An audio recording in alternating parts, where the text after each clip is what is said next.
Prime Minister Dr. Keith Mitchell issued a warning to the Grenadian people Monday night during the delivery of a national address that failure to adhere to the regulations implemented to curb the further spread of COVID-19 could lead to stricter measures. Last night, he reiterated government's implementation of a curfew, which took effect 8 p.m. Monday night until 5 a.m. daily for the next 14 days in the first instance. We are making a concerted effort to avoid implementing tougher restrictions on the population at this time. Therefore, I urge all citizens to recognize your individual responsibilities to protect yourselves and your loved ones. The grim reality is that if a significant difference is not observed within the next week or two with respect to the rate of infections, government will be forced to resort to a 24-hour lockdown. This is what none of us want. Prime Minister Mitchell said the true extent of the crisis we face may still be unknown.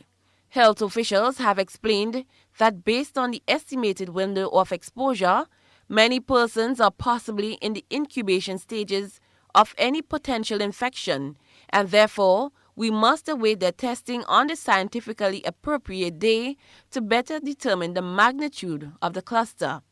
He noted that this will have an impact on the festive season. I, as Prime Minister of this beautiful country, with responsibility for the safety of thousands of people, it is incumbent upon me to minimize any potential threat to the population. It is with a heavy heart that I make tonight's announcement to impose a nightly curfew. I'm not the Grinch that stole Christmas. I'm the leader who is trying to ensure that we protect ourselves now to have a chance of celebrating future Christmases together.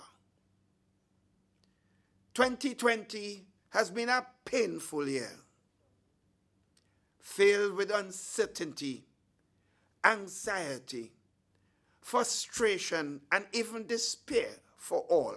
The new regulations will not have an impact on the operations of the church. As a Christian society, and in acknowledgement of the fact that churches have consistently adopted the recommended protocols, we thought it important to allow our citizens the opportunity to participate in their religious traditions.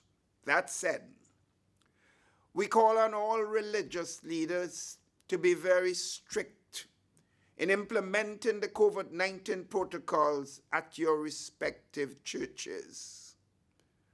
Our priority at all times must be protecting the safety of all citizens of our country. Cherry and Blackburn Stephen, GBN News.